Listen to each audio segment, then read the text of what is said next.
All right, my friends, J.R. Dukes with you. We are getting self set up right now, making sure we're live on all the platforms. Appreciate everybody joining me today. All right, how's everyone doing? Don't forget to leave a chat.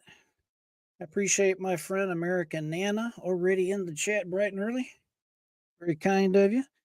I have increased our capacity on our software right here so we can handle, I believe, up to 10,000 folks. So we'll see how close to that we get. I'm just making sure everything comes online.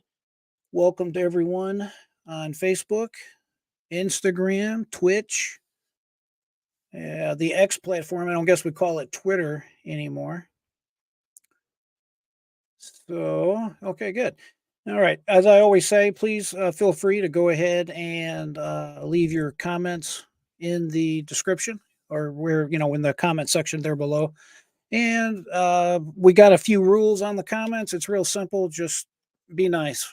I'd rather not have anything that would be above a PG rating if you don't mind. But I do welcome comments. So if you have any comments, questions, observations, feel free to leave them. As I said a second ago, I love visiting with all my free minded people, folks. I'm all about having that free mind. And yes, I have been talking about a free mind way before The Matrix and way before, what was that, In Vogue that had the song Free Your Mind? Long time ago. And to me, anyways, free your mind basically means think for yourself. Why do you do what you do? Why do you think what you think? Are you living your best life possible? Don't believe the indoctrination. Specifically on my channel, I am directly, solely, completely focused on helping everyone think for themselves because I firmly believe with the legacy media, we are just all somewhat indoctrinated. You have to admit, we have a great country. When you get right down to it, I don't know if you ever thought about it this way. You get everything you want in this country. In America, we really have it going on. We've never had it so good. I always call it the Burger King life.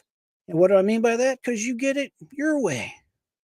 I don't care what it is, it's your way. If you are Democrat or you have like a left leaning type of philosophy, then you can watch CNN.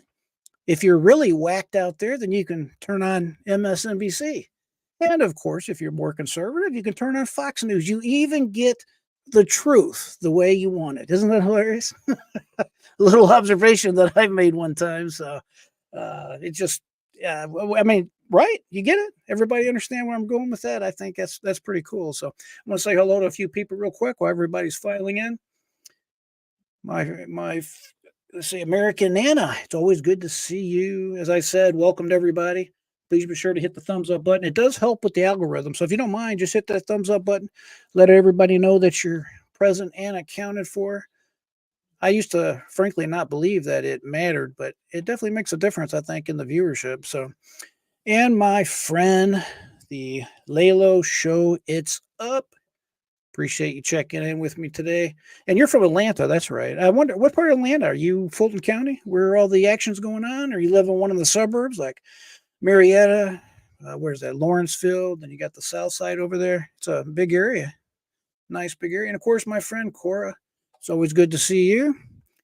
And a hello to Todd. Let's see. All right.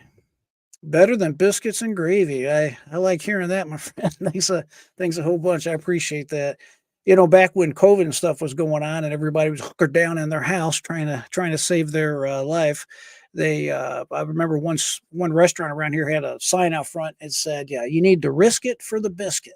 I thought that was kind of cute, but at any rate, I digress. Okay, yeah, you're actually in Atlanta area. Okay, all right, my friend, that's good. Yeah, I lived in the Atlanta area at one time, a long time ago. It's been quite a while now, but I loved it. Raised my kids there for the most part. I've kind of lived all over the United States, and of course, now I've been living for the past 10 years or so here in the Tampa area, just outside Tampa, Florida. A great place to live with our good governor, Rob DeSantis. He didn't do too well as far as the political election goes right now, but he did make it, right? I mean, he got in there and started swinging. As of right now, I just don't think it was his time. Let's be honest about it. He's not as charismatic as somebody like Donald Trump. Donald Trump just has that it factor. You know what I'm talking about? You may not like exactly hearing this from me, but I kind of think Bill Clinton had that too. He was just a real good communicator, like a Ronald Reagan. He would just it's one of them people. You ever met somebody that just talking with them made you feel good? It just kind of brought out an array of emotions. I frankly had a cousin like that. I don't know how he did it. You knew he was lying to you, but it was just butter dripping off his tongue. Every comment, he just bragging on you and telling you what's up. And I don't know. It was just it's a rare gift when you have something like that. It's definitely a God-given gift. There's no doubt about that. But we all need to pray for all of our leaders, including our current president, because let's be honest about it. You don't want nothing to happen to him. Can you imagine the alternative? Oh my goodness. A Kamala Harris, a President Kamala Harris. Whew, that just gives me a chill up and down my back. I just don't want to think about it. I have some concerns, obviously, with Joe Biden in office, but that is just that's just really really scary. So, all right, looks like everybody is filing in here. I see that my friend here, you're in your 40s now. Okay, all right, I would tell everybody I'm 28, but we know better than that. I'm almost 55, and yeah, this body I have, it's taken years to perfect it. So, just teasing with everybody out there. All right, we're going to start diving into it here in just a second. Obviously, the court in the we're going to be focusing in specifically on the Fani Willis Nathan Wade. This is the case, of course, out of Fulton County, Georgia, involving our former president Donald Trump. And I believe at one time they had up to like 150 individuals actually earmarked for indictment, or they actually did indict. And I believe some of them were either it was thrown out, or it was just all kinds of different dispositions with the particular cases. But I believe there was a core 20 something, 28 individuals, at least originally. I know that Fani Willis, she was even looking at indicting some of the sitting senators right now, like Lindsey Graham, and I was trying to think who else she was trying to indict, but I know it was two or three sitting senators. Yeah, I want you to contemplate that for a second as we're talking. Imagine that our prosecutors and our local jurisdictions have the ability, as of right now, they can pretty well indict anybody they want just by filing the paperwork. And if you notice someone like Fani Willis on the stand, I did not come across thinking to myself, wow, this is a highly educated, a well spoken individual. Did you guys get that comment? I did not get that feeling whatsoever. She just seems angry and bitter and what I call a man hater.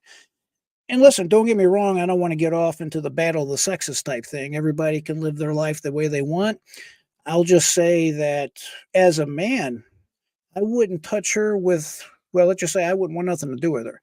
That is not the kind of woman that would appeal to me at all. What was her comment? That a man is he's not a plan, he's a companion. You know what? I'm all good with that. If that's what you want, fine. But I don't think that that is going to be the kind of person that wants to enter a relationship with somebody and give and have her partner give. She's the kind of woman clearly that I just want to stay as far away from as I possibly can. But it's just unbelievable that in our country, somebody like that can just, I'm going to go ahead and wreck someone's life today. I'm going to go ahead and focus all of the resources of the state of Georgia, and I'm going to go after such and such person just because I want to. And remember this, Michael Roman, who without Michael Roman hiring the upcoming attorney Ashley Merchant out of Cobb County to handle this case out of Fulton County. Remember, attorneys don't have to stick within the county of their license in the entire state.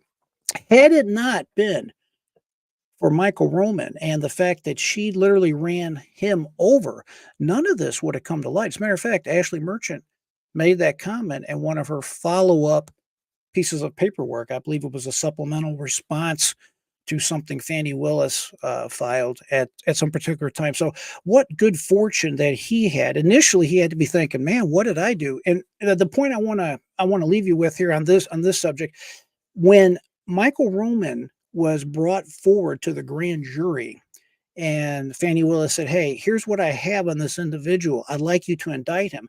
The grand jury said, no. Yes, you're right. The grand jury said, no, I'm not going to give you the indictment of this Michael Roman. And you would think, oh, that stops Fani Willis. I mean, she's an ethical prosecutor. She gave it her all. She had some independent individuals look at the case, and they said, no, we don't believe that there's sufficient evidence to indict him. It didn't stop Fani Willis. She indicted him anyways. She just said, the hell with it. You're cooked. It is amazing though when you think about it. Just a piece of paper can start the process of putting you in a cage, of wrecking your life, of taking everything that you've ever worked for. And listen, I have people in my own family that when I talk like this, they say, oh, well, if you're in trouble, you must have done something. You must have some kind of culpability. It just doesn't happen. And I just shake my head because that's just stupidity. It's pure stupidity. That's what it is.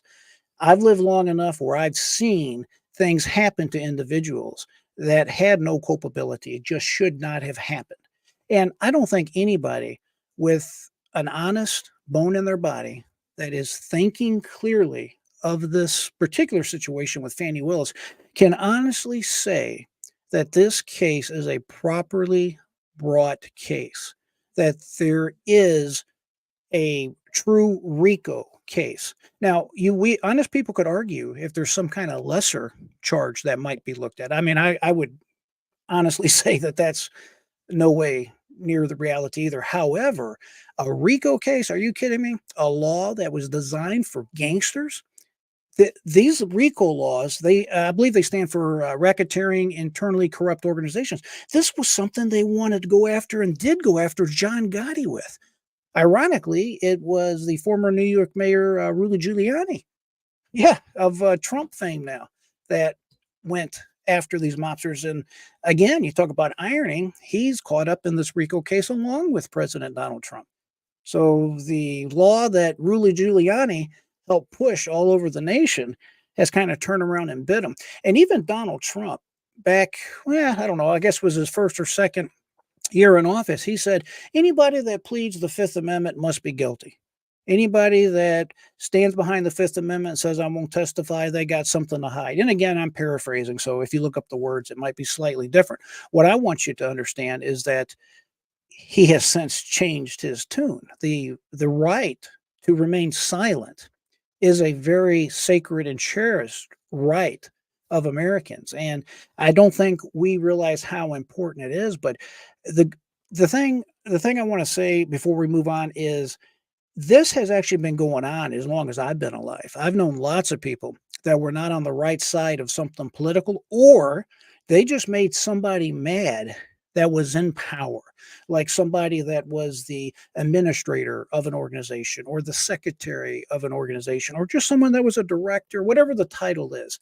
We call them the deep state. You want to know what the deep state is? That's the deep state. These are the type people that I am talking about. And I have seen it time and time again. I mean, maybe at least a handful of times where someone made someone mad, was on the wrong side of someone, and their life was wrecked as a result. I think once I saw a criminal situation, and the rest of them are generally civil.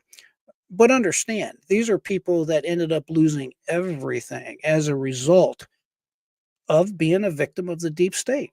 I would like to see the United States adopt something like Israel and every other major organized, major industrial economy has. And they call the position different in different areas of the world, but essentially it's an individual that is appointed. It ranges from appointed for life, kind of like the judges on the Supreme Court of the United States, to where they're elected. I think the appointment is the way to go. And essentially it works like this. Before a rogue DA like Fani Willis can say, hey, I want to go ahead and file charges against Donald Trump, she would have to go to this particular person and say, I would like to file these charges, and here's the reasons or reason why, and lay it out. And then she would have to have approval before she goes forward. So far in our country, the way we have always handled it is real simple. If we feel that we basically just trusted our representatives, our solicitors, our attorney generals, it's basically just a position of trust. And the idea is most of them are elected. If we don't like them, we can just vote them out of office. The problem with that is there can be a lot of innocent people sitting in jail. Even the prosecutors themselves in our legal system, what happens is they're trying to make a name for themselves. They're not, and listen, I want to be clear. There are some very good and ethical attorneys, prosecutors, defense lawyers. Specifically, I'm talking about the prosecutors. There are some very good and ethical prosecutors. I can't remember the gentleman's name out of Minneapolis, but this was the guy that was originally prosecuting Kim. What was her name up there? She's the one that accidentally shot a gentleman that was running from arrest. He got in the car and started pulling away. I think it was. I think her name Willis. I have to look it up later and let y'all know. At any rate, I talked about her forever. I can't believe I can't remember her last name, but at any rate, she pulled the gun instead of the taser. Do y'all remember this case? If you do, say something in the comments here so I can tell everybody what her name is, or I could try to Google it here in a second. But at any rate, she was ironically too, she was training another officer on how to handle and how to do things properly. And she pulled out her gun. She yelled, "Taser, taser, taser." Stuck it to him, and of course, she pulled the trigger and shot and killed the guy. And this guy ended up, well, this guy ended up dying. She ended up going through a long trial. She just looked like she just had the you know what kicked out of her. And I believe she has served 2 or 3 years. I think she's out now, out of jail as of right now. However, she's still got a lot of probation and community service and stuff like this. And she's a marked felon. She doesn't have a job. Yeah, Sherry, you remember her too. She doesn't have a job or anything as of right now. I mean, once you're convicted of a felony, it's really hard to dig yourself out of that hole, folks. It is. It's just really difficult to dig yourself out of that. But what I want to say is the original prosecutor that had that case refused to bring charges against her, or he was in the process of negotiating a plea deal with her attorney, and it was going to be something very low, like a misdemeanor, basically a ticket of some sort, telling her that you need to just be more careful. That was going to be the end of it. However, it became a race thing because she's white. I believe the guy she killed was black. And I don't remember the race of the first prosecutor. I think he was a black gentleman. And then it was referred to the black attorney general there in Minnesota. He literally took it out of that prosecutor's hand. He effectively fired the good prosecutor. Let's just let it go like that. He took it over himself and threw the book at her. And of course, what I just said transpired. There's just something wrong with that. Yeah, just something is wrong. But obviously, this guy was a very good prosecutor. He wanted to do what's right. Unfortunately, folks, nowadays politics enters into it. I don't want to be in court for a crime and know that it's going to be exacerbated because of the political climate or because of who I made mad. If I've done wrong, no problem. Let's take it to trial. If a jury says I've did it, hey, I'm a big boy. Let's do what we got to do, right? At the same time, I don't want to be penalized extra because it just happens to be the political faux pas of the moment, right? Yeah, I'm sure you guys get that. So, all right, let's dive into it. I think we're at a good place right now. All right, the first thing I want to look at too is we're going to go over to the X platform. I don't guess we call it Twitter anymore. Let's just take a quick peek at this. Are y'all familiar with a gentleman named David Shafer? He's one of the defendants in the Trump RICO case in Fulton County, Georgia. He has recently filed a supplemental motion. So let's just take a look at it. David Shafer, he's on Twitter. If you want to follow him, you see his name and you see his handle and everything right there on your screen at David Shafer.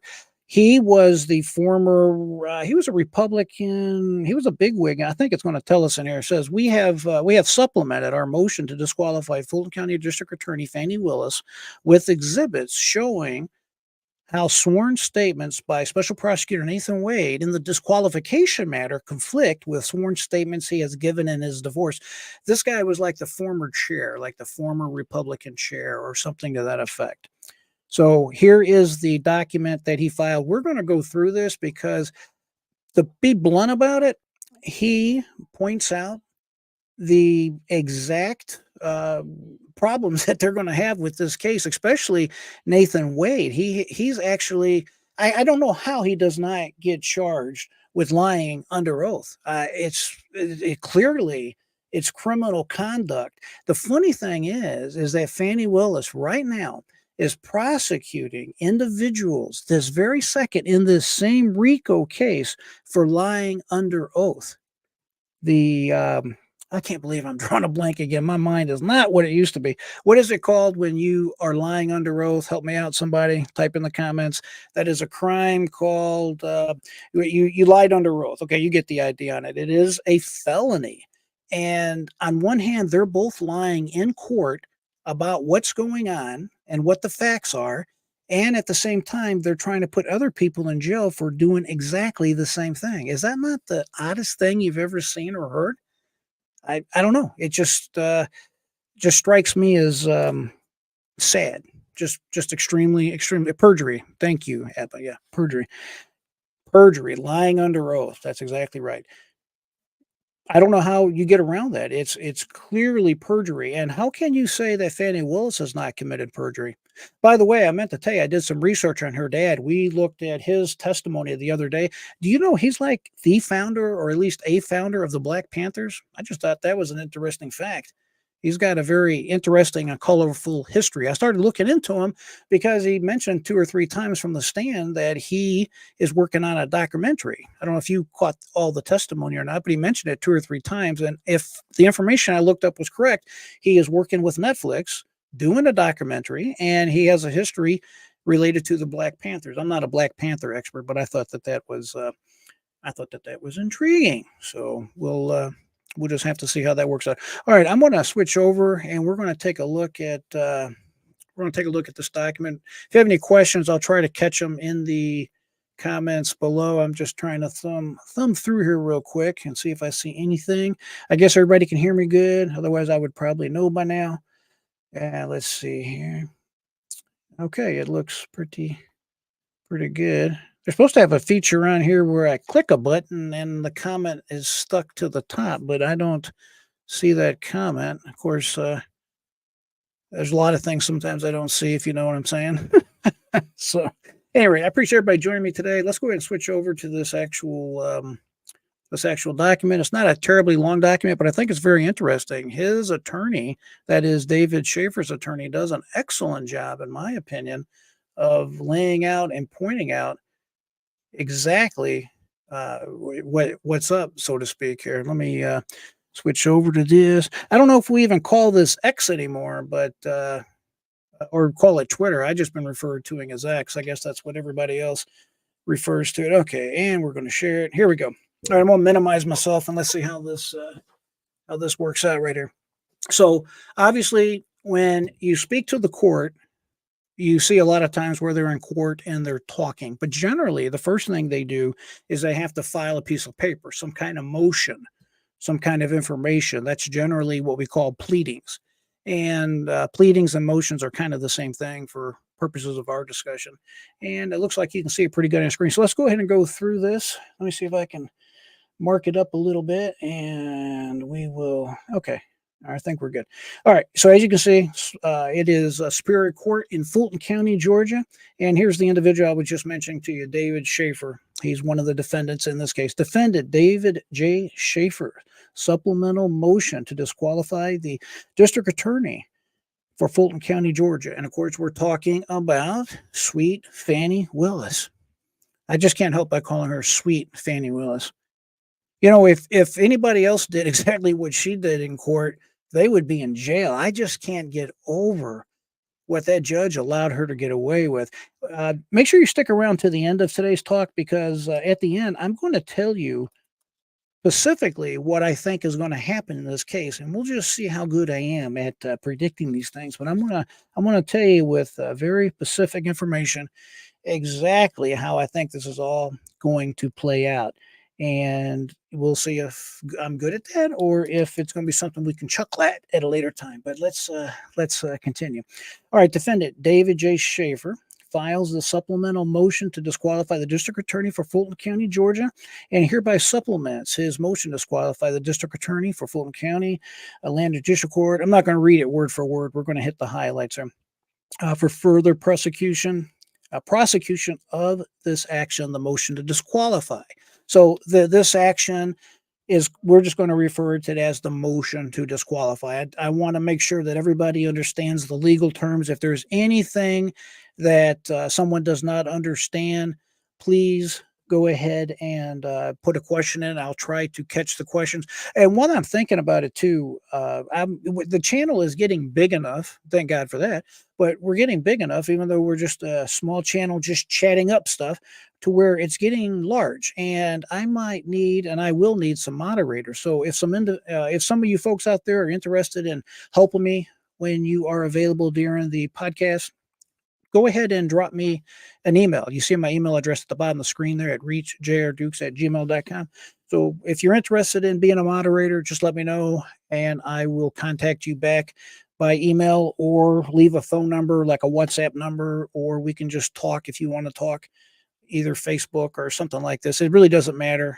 We can just talk by emails, whatever floats your boat. But I need some moderators. If you're interested, think about it. All right.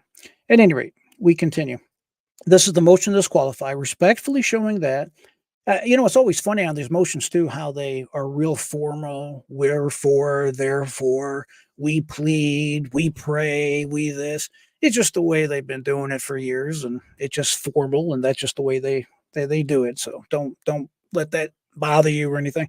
Respectfully showing that upon information and belief, I got to tell you one more thing too, since we're talking legal stuff. I think say it all the time. I'm not a licensed attorney, so I don't want anybody to be misled. There's laws or rules against that. So I just always put that disqualification in the comments.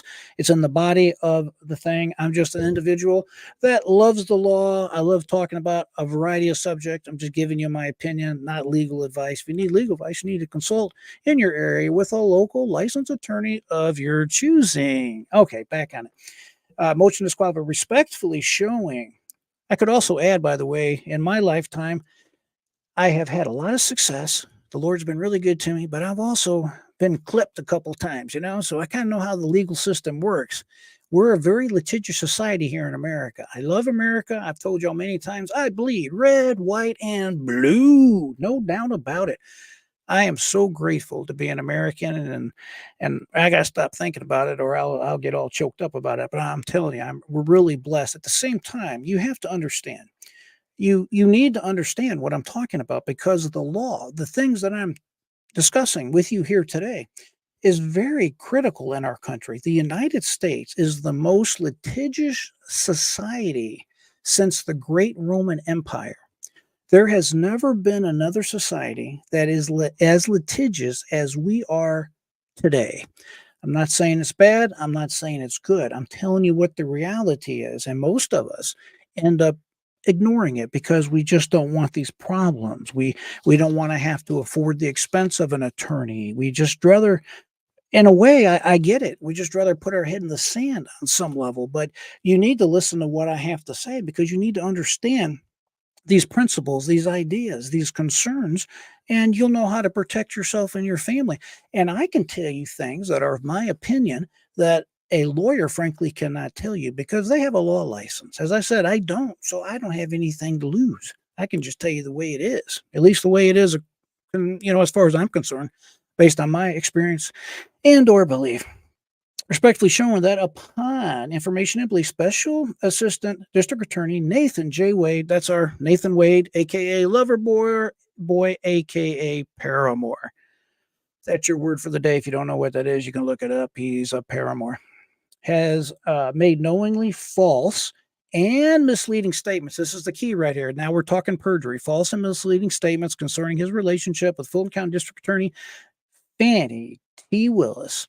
Mr. Shafer submits the statements was additional evidence of misconduct by the prosecution of this action as additional grounds for disqualification of District Attorney Willis and her office. So when they don't only want to remove Fani Willis, they want to remove Nathan Wade and her office. You can't just, generally speaking, have just the head of the snake leave.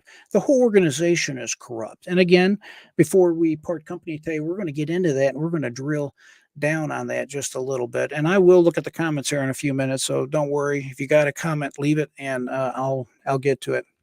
All right. See, Shafer submits the statements as additional evidence of misconduct by the prosecution in this case as additional grounds for disqualifying District Attorney Willis and her office.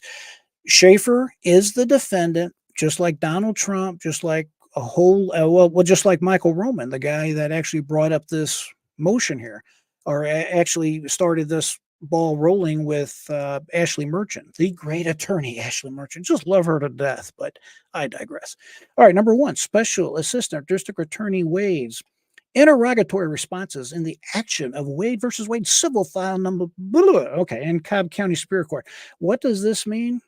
I have no idea. No, I'm joking. I know what it means. Interrogatories are essentially questions. There is something called a discovery phase. And you know what? My chair keeps slipping down, so we're going to pop right back up. I don't want to look like I'm disappearing during the discussion. This guy just slowly disappears off the desk here. All right. Interrogatories are essentially questions. Whenever you have a legal proceeding, there is a big part of the proceeding that is called discovery. And discovery means you got to exchange information, like what's going on. The theory behind discovery is real simple. Generally speaking, the case should be worked out or settled or at least known before you get to trial. When you show up for trial, everybody should have all the information, and basically it's just a matter of presenting all the information to the jury the way that you see the information and what the information says as far as you and your attorney is concerned. So in this interrogatory, he's going to point out inconsistencies. Now, I have to also tell you that an interrogatory is a sworn statement. It's not just something to take lightly. When you answer an interrogatory, if you answer it falsely, if you answer it with incomplete information, especially if you know it's incomplete, that is perjury. You can literally be put in prison for that, and it happens all the time. When you sign something under perjury, and it's got that box that under penalty of perjury, I attest, blah, blah, but just don't sign your name to that. You better think about what you're signing. I don't care if it's a mortgage application. They had a guy right over here, and I think it was up in one of the counties north of here, Citrus County, or one of these counties up there. Him and his wife had their own business, and I'm not sure exactly how it came to I know what happened. They sold a house. The story goes that they sold a house to a woman that had a sinkhole, and they took the insurance money and they basically just kind of covered up the sinkhole. Sinkholes are a real big problem here in the state of Florida. So they pocketed the money. They sold her a house without disclosing to her that, hey, guess what? This house is on a sinkhole. You may show up one day and there's no house. Or worse, you may be living in the house and you disappear because you fall into the hole called a sinkhole. Obviously, this woman was devastated. She invested her life savings and what money she saved up for her and her family. And, this would be a huge shock. Well, this guy and this woman, they pocketed all this money and they signed these federal forms stating under penalty of perjury, they have made all the disclosures that they know.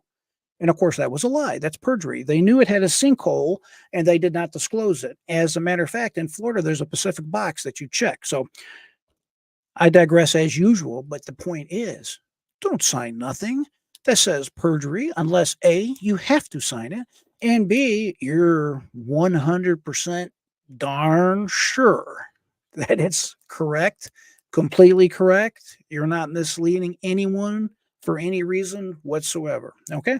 I'll get off my soapbox on that. But really, it's important. If you've never taught your kids these subjects, you need to do that. You need to have the conversation that I just had with you. Better yet, you need to tell them about the channel at JR Dukes and have them start watching. But in all due candor, you do need to tell your loved ones what I just said, because a lot of people don't know these very basic tenets of our society here. Okay, moving on. Let's see. Attorney Nathan J. Wade entered into a contract with Fulton County District Attorney's Office on November 1st, 2021 to provide legal services related to corruption matters. See defendant Michael Roman's motion to dismiss grand jury indictment as faulty or as fatally defective, and motion to disqualify the district attorney, her office, and the special prosecutor from further prosecuting this matter. And he marks Exhibit G. We're going to look at these in just a second. This is not a terribly long motion. I believe it's about 24 pages, and we're going to take a look at these here because he points out the inconsistencies between Nathan Wade's sworn testimony. All right. Here we're getting into some good stuff here. Okay, on November 2nd, 2021, counsel for Mr. Wade filed a complaint for divorce against Mr. Wade's spouse in Superior Court of Cobb County, Georgia, Cobb Judicial Circuit, initiating the divorce action of Wade versus Wade. And it's civil actual number, and it's got the, basically it's just a divorce. Here's the thing you need to remember too. He was hired on November 1st, 2021 to prosecute the Donald Trump case as a special prosecutor. The very next day, he decides, gee, I'm going to divorce my wife of 26 years that I've had 2 kids with. And by the way, she's a good-looking woman. I think I have put her picture on my site many times, but she's a very good-looking woman. It is what it is. He was making a lot of money, of course, so I don't really know to what degree that had anything to do with it. Initiating the divorce action, okay, Wade versus Wade. Okay, counsel for Wade's spouse served defendant's first continuing interrogatories to plaintiff. So they went ahead and they sent, his wife sent interrogatories and said, hey, answer these interrogatories as part of this divorce action. On Wade's counsel, okay, on Mr. Wade's counsel on November 30th, 2021. On May 30th, 2023, so this is relatively recent. We're talking within the last year, specifically May 30th. So you're almost into June on this. Mr. Wade served a response to defendant's continuing interrogatories on counsel for Mrs. Wade. Mr. Wade provided in relevant part the following responses. So let's take a look at these responses, which what you're going to find out is Nathan Wade went back and changed his responses after Ashley Merchant started sniffing around and realized I got this guy in a perjury trap. So let's see what he said here. Number 4, describe each instant. And this is an interrogatory question, in case you're wondering. This is one of the questions, okay? Under oath. Describe each instant in which you have had sexual relations with a person other than your spouse during the course of the marriage, including the period of separation, by providing the complete contact information for each and every person and a complete description of the sexual relations. How would you like to have to answer that question? Ain't that a beauty? I mean, I'll tell you what, that would be a tough one to answer. But his answer under penalty of perjury was none. That's what he said. None. Don't worry about it. Nothing. The number 5 question was, identify any and all occasions in which you entertained a member of the opposite sex, which means other than your spouse, who is not related to you by blood or marriage, or in which a member of the opposite sex other than your spouse, who is not related to you by blood or marriage, entertained you, including but not limited to dining or drinking at any restaurants, bar, pubs, hotels, or person's home from date of marriage to the present. And Mr. Wade answered, everybody, he answered none. I think that's something. All right, Exhibit A, 5 through 6, emphasis in original. Mr. Wade did not verify his responses to the interrogatories. Okay, what this means, he did not verify his responses, means he did not have a notary notarize his signature. Obviously, he knew, this is my opinion, he knew he was lying in those interrogatories, so he just signed his name, but they were not verified. And that's a big no-no, friend. You cannot serve interrogatories and not have them sworn to by in front of a notary and then returned accordingly. That's just the rule. This guy's an attorney. Wade's an attorney. He knows this. He knows he's supposed to be doing this, but he doesn't care, right? Apparently, Mr. Wade has special laws. He's got special rules for him, right? I mean, there's us, and then there's Mr. Wade, and Fani Willis is somewhere up there, I guess. I don't know. All right, part 2. Defendant Michael Roma's motion to dismiss and disqualify and Special Assistant District Attorney Wade's supplementation of his interrogatory expense. Now, what does this mean? It means, oops, I made a mistake. I'm caught on a perjury situation. I got myself into a perjury trap. This thing with Michael Roman and her attorney, Ashley Merchant, it kind of hurts when you get caught. I may be doing some time at cell block H. I don't like that. I got to figure out a way to get around this. So what does he do? Okay, let's read on. On November 30th, 2023, this is very, very recent now. We're only talking, what, a few months ago now, 4 or 5 months ago, whatever it's been. Well, let me be accurate. Say I got October, it's almost December, January, and this is, yeah, we're talking 2 or 3 months ago. On November 20th, 2023, counsel for Mrs. Wade served defendant's notice to plaintiff to supplemental discovery for Mr. Wade. That's Exhibit B. On January 8th, 2024, so we're in this year now, defendant Michael Roman filed a motion to dismiss the grand jury indictment as fatally defective and motion to disqualify the district attorney, her office, and the special counsel from further prosecuting this matter. And of course, it goes on, Roman motion to disqualify or dismiss and disqualify, seeking dismissal of the prosecution's indictment and disqualifying Fulton County District Attorney Fani T.F. and her office. See Michael Roman's motion to disqualify. Okay, so we're gonna skip to here. This is important. All right, it says here that it was alleged that Mr. Wade and District Attorney Willis were involved in a personal romantic relationship at the time that the District Attorney Willis offered Wade his contract with the Fulton County District Attorney's Office. And of course, they got it stipulated at the bottom, or they got probably a copy of the contract. We'll see here in a second. It is stated that Wade paid for personal trips, cruises, hotel rooms for District Attorney Wade from the account used to receive payments under his contract with Willis. And it's listed as 5 through 6. The Roman motion to dismiss and disqualify furthermore alleged that Mr. Wade and District Attorney Willis had cohabitated, aka lived together, shacking up, whatever word you like to use, with each other at a location owned by either party during Mr. Wade's employment as the special assistant district attorney. So what does this all mean? He's saying, Judge, we have evidence that these two are lying. We caught these lovers, these sinners, these adulterers in action, and they have lied to the court. They have committed perjury. This whole RICO trial is a sham. It needs to be stopped. And in support of Roman's motion to have this thing thrown out, not only are we joining this motion, but we have supplemental information to give you to point out to the court clearly the nonsense that's going on. All right.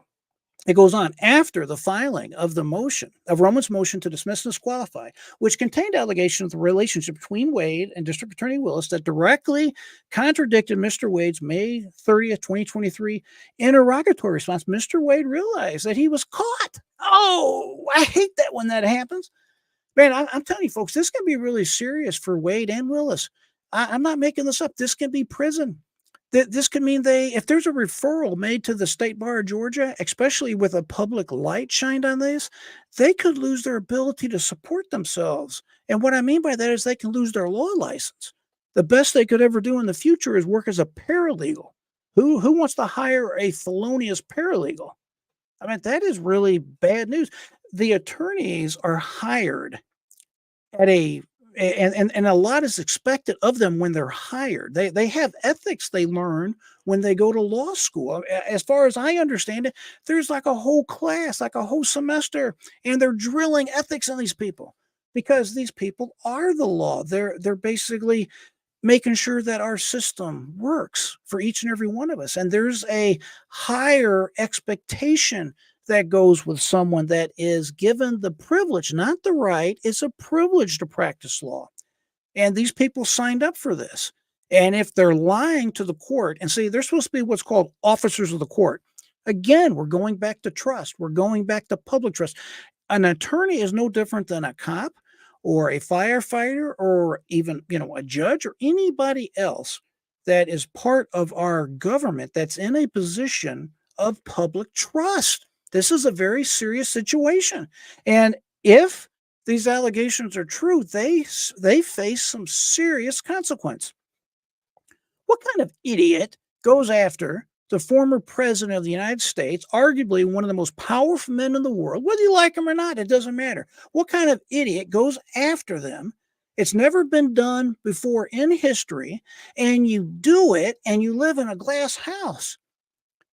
Published reports that I've read said that they have been doing little schemes like this for some time. It's like water cooler talk. I meant That's just stupid. Absolutely stupid. All right. Well, you know where I stand on it. All right. On October 26, 2024, counsel for Mr. Wade and Mr. Wade's divorce action filed plaintiff's objections and responses to defendants. No. Okay. So, what, in other words, he said, I don't want to answer these questions. I don't want to answer these interrogatories. It says discovery in which Mr. Wade supplemented his prior responses to his spouse in her counsel's interrogatories as follows. So, let me tell you what this means. He got caught in a lie. He got caught in perjury. He knows he's caught. He knows that that paperwork is out there that has his sworn testimony on it. And he's like, oh, and you can fill in the word right there. And he's like, I got to change that. Now, I've never heard of it changed that long ago, within so many months. But generally, when you give a deposition, you do have the opportunity to go back and amend your answers. If you've left something out, maybe you misstated, maybe your memory wasn't where it should be. So you generally are afforded the opportunity to go back and make corrections as needed, if needed, where needed. So that's not that unusual. Apparently, he was within the time limit to go back and do that, or he just did it anyways, which is probably not a bad idea, whether he's allowed to or not. I'd want to go back and set the record straight too. But that's kind of like stealing the money from the bank, folks. You get caught and then you want to give the money back. So, oh, I can't believe I did that. Let me give the money back, right? I don't know. That's a little odd, if you know what I'm saying. But I mean, right? Is it any different than stealing the money? Say someone says that. Yeah, he's amended 3 affidavits. Yeah, I'm not surprised. I know there's been a bunch that he's changed. So, all right, moving on here. This is another. This is a question on the interrogatories we've been talking about, and then you're going to see him change his answer. So, describe each instance in which you have had sexual relations with a person other than your spouse during the course of the marriage, including the period of separation, by providing the complete contact information for each and every such person and a complete description of the sexual relations. Wouldn't it be terrible, that last part? You have to sit there and okay. His response, his original response was none. Okay, so if I've lost you, if you went to sleep on me, wake up. You got to hear this part. None was his original spot. His new response, the plaintiff declines to respond to this interrogatory and asserts his privilege pursuant to OCG. He pled the Fifth Amendment. That's what that means, folks. He's saying, under the Fifth Amendment to the Constitution of the United States, I'm going to exercise my right to remain silent. He doesn't want to answer the question. So he's changed it from none to, I don't want to get in any more trouble, so I'm just going to say it's privileged. We all know what's going on here. He thinks he can get away with this, but we'll see. We'll see what happens. All right. The next question. Identify any and all occasions in which you entertained a member of the opposite sex other than your spouse who is not related to you by blood or marriage, or in which a member of the opposite sex other than your spouse who is not related to you by blood or marriage entertained you, including but not limited to dining, drinking at any restaurant, bar, pub, hotel, or person's home from the date of marriage to the present. And folks, what's so amazing nowadays, you don't want to lie about anything nowadays, because what happens is, I mean, how many cameras are there in this world now? And I don't know about you, but even my house security system keeps a 6-month record at a minimum. I believe mine has like a 500 gigabyte drive, and it's between 5-6 months, maybe a little bit more. And every newer system that comes out, especially in businesses or these restaurants, if they have an idea of a restaurant that they frequented, they could have already got a hold of a hard drive on there, and they could be going back and double checking all this. This is not a good place to be at. I mean, it's, wow. Okay. All right. So his original response was none. His new response says, updated response. The plaintiff declines to respond to this interrogatory and asserts his privilege. He pled the Fifth Amendment again. Okay. So, number 3, Special Assistant District Attorney Wade's sworn declaration or affidavit in support of the state's opposition to the defendant's defendants Roman, Trump, and Shelley's motions to dismiss and or disqualify district attorney. So this is going into his sworn affidavit, essentially, is what this is. On February 2nd, 2024, the prosecution, in the name of the district attorney, filed the state's opposition to defendants Roman's Shelley's motion to dismiss, disqualify. I'm just going to paraphrase here. The first exhibit to, and let's take a peek down here at the bottom here. I just kind of want you to understand how they put footnotes in, because we can learn a lot out of this here. It says OCGA, this section, provides in relevant part that no party or witness shall be required to testify as to any matter which may incriminate or tend to incriminate such party or witness, or shall tend to bring infamy, disgrace, public contempt upon such party or witness, or any member of such party or witness family. This is the state's Fifth Amendment. So just so you don't get confused, there's the Constitution of the United States. That's the supreme law of the land. Most, if not all, the other states in the Union have what's called a state constitution. Their constitution is in the number 2 spot behind the U.S. Constitution. In my experience, all states have restated the Fifth Amendment in some language, some different manner. It may be even more broader than what the Constitution says. But even if it does not cover as much as the Constitution, it doesn't matter, because the federal Constitution is the supreme law of the land. Generally, the state laws generally give you extra protections in the state that you live in. But I don't want to get off on that too much. The bottom line is he's pleading the Fifth Amendment pursuant to the Georgia Constitution, technically, but it's the same thing. All right. So it says the first exhibit to the prosecution's opposition was a sworn declaration or affidavit by Mr. Wade, which is listed as Exhibit A. In this declaration, Mr. Wade stated under oath that in pertinent part, so pay attention to what he says, and then this guy is going to rip it apart. So here's what you need to know. While professional associations and friends since 2019, there was no relationship between District Attorney Willis and me. This is Mr. Wade talking. Okay, so you got to understand, this is Mr. Wade making these statements. The affidavit is like you talking, someone's writing it down, then you swear to it under penalty of perjury. So Mr. Wade is saying, while professional associates and friends since 2019, there was no personal relationship between District Attorney Willis and me prior to or at the time of my appointment as special prosecutor in 2021. And then he also says in 2022, District Attorney Willis and I developed a personal relationship in addition to our professional association and friendship.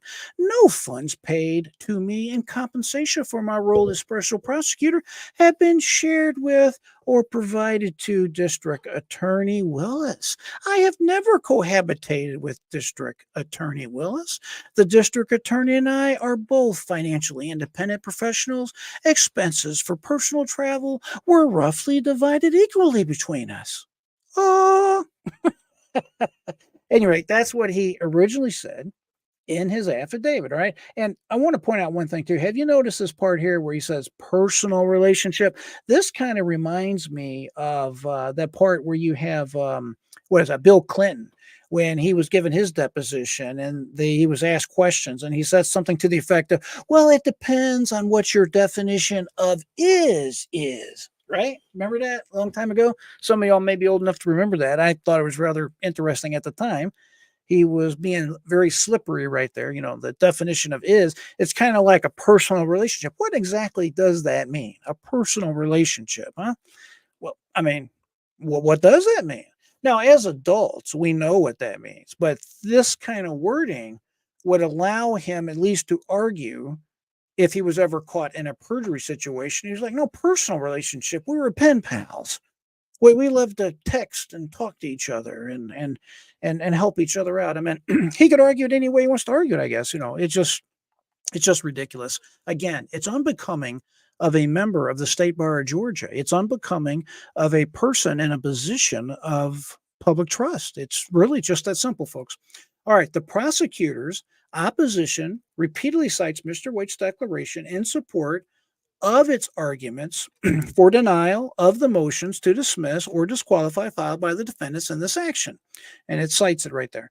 It claims it has provided Mr. Wade's affidavit in an effort to be as candid and as transparent with the court as possible.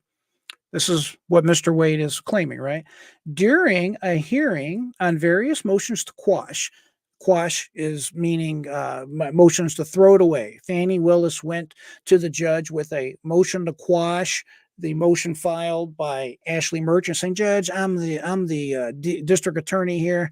I'm really a good person. I'm holier than everybody, and it's just an insult that I even have to show up. Please throw this away. It's groundless." That's what quash means. Make it go away. Get rid of it. Okay, the motion to quash held on February 12th, 2024. This is what happened last week. All that hearing stuff you've been seeing on TV, that's what he's talking about here, right?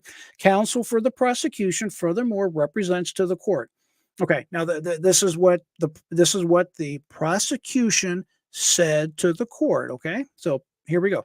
Miss Merchant represented that these witnesses subpoenaed, I think, 2 weeks 2 weeks ago now, prior to the filing of Mr. Wade's affidavit, that any of these witnesses would refute the allegations or the representations that they were made in the Wade affidavit. The witnesses that have been subpoenaed now for a hearing this afternoon have nothing at all to add to the allegations that were made. Nothing in support, nothing that would undermine the affirmations that were made in the Wade affidavit. These affirmations and the facts sworn by an officer of the court that were made are categorically true. They are 100% true. Of course they are. See, so this first part up here without the italics, the district attorney and Wade went to court saying, "Judge, help us. This is ridiculous. We should not even be here. There's nothing to add. We don't need to testify. Wade doesn't need to testify. Willis doesn't need to testify because we have nothing to add. There's no reason for us to be here." They lied to the court again. At the time they lied to the court, they're violating their duties as an attorney. They're violating their oaths of office, and they are committing a fraud upon the court. And they even have a YouTube channel right here you can click on and go visit it. So, okay, moving on. Special Assistant District Attorney Wade's false and misleading statement. Mr. Wade's sworn statement in his affidavit on behalf of District Attorney's Office opposing the defense motion to dismiss and disqualify that. District Attorney Willis and I have developed a personal relationship in addition to our professional association and friendship. So he's trying to switch it up here. Do you see how he's doing this here? He's got this statement, and then opposition exhibit A demonstrate that Wade's responses to his spouse's interrogatories in May 2023 regarding whether he had sexual relations with any other persons were false, and he can prove that by exhibit A, page 5.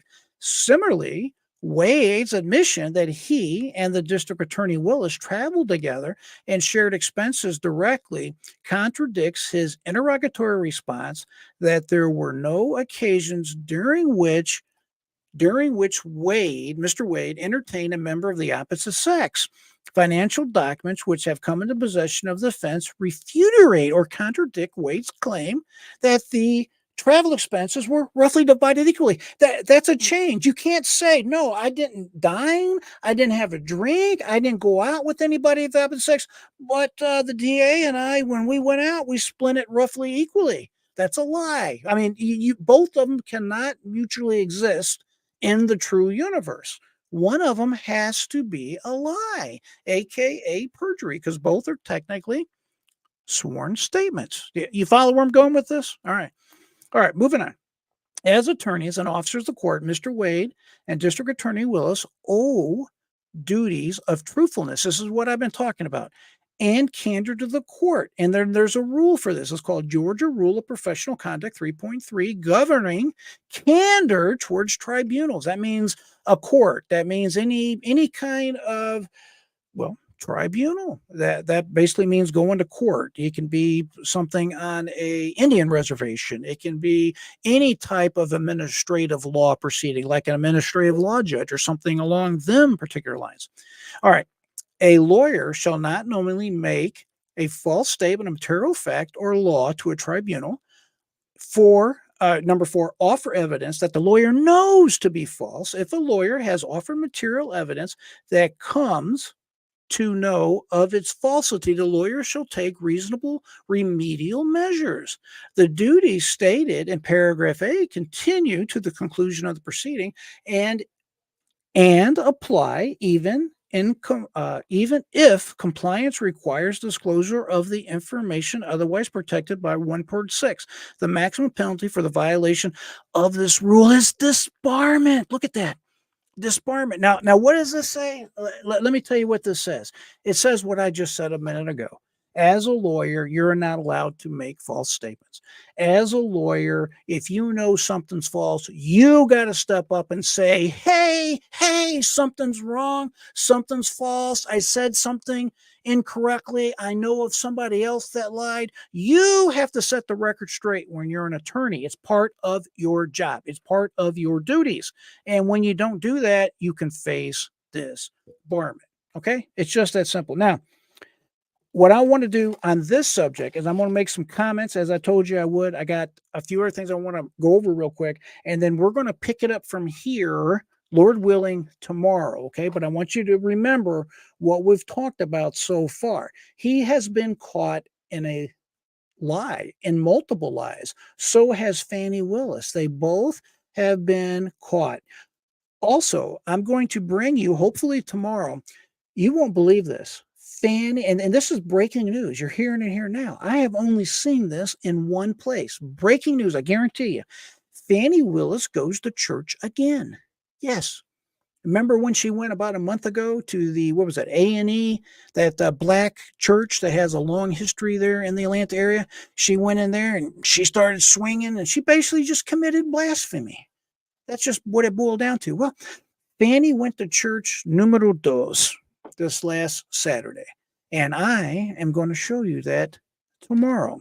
So stay tuned for that. Now, I promised you my predictions. Well, tomorrow, this case is going to start again, unless the judge decides that he doesn't need to hear any more testimony. But at a minimum, both sides will give the judge closing arguments. It's just like a normal trial where at the end of the trial, the attorneys put together the evidence and argue it the way they see it to try to convince the trier of fact, aka the jury.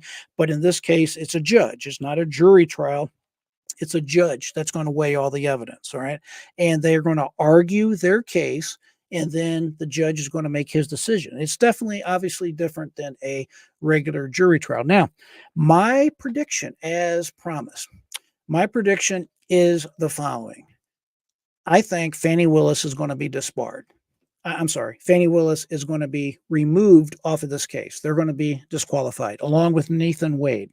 I think the whole Fulton County DA's office is going to be removed off this case. There's no other way to do it. You cannot continue to pick fruit off of a poisonous tree.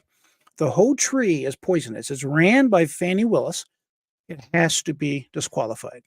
If I'm wrong, it's going to be because, as I mentioned the other day, this judge is an elected position, and this judge is in a very bad spot. Imagine having to show up for work each and every day, and you see these people each and every day of your life. That would be a very, very difficult situation to put yourself in. But despite this judge having a very timid behavior, so timid, I've never seen it in court before. It almost borderlines on incompetence. I mean, I hate to say that about this judge because I do like this judge, and I think he's made some good rulings. However, if he has a backbone, there's no other way to rule in this particular case but to say the following, that Fani Willis and Nathan Wade are not being honest. What I believe is going on is real simple, folks. I believe that Fani Willis, Nathan Wade, at least Fani Willis has been doing this type of behavior for some time. She decided to make a name for herself, become very famous in the history books. And not only am I going to be famous, I'm going to become a superhero. The way I'm going to become a superhero and be famous in the history books for all time is I'm going to take out the guy that's going to be the next president of the United States, Donald Trump, because this is a state action, not a federal action. It's not something that he can win, become president for, and then boom, just go ahead and pardon himself, because this is a state issue, not a federal issue. So she decided with her lover boy, Nathan Wade, that, hey, listen, not only are we going to get famous, not only are we going to make a name for ourselves and look like superheroes, buddy, you're going to become wealthy and you're going to make me wealthy. You're going to be my proxy. You're going to make a bunch of money. I'm not even going to go to the board. This is Fani Willis. I am not going to go to the Fulton County board and do what I'm supposed to do and get approval. I'm just going to hire you right now. And I'm going to write you a check.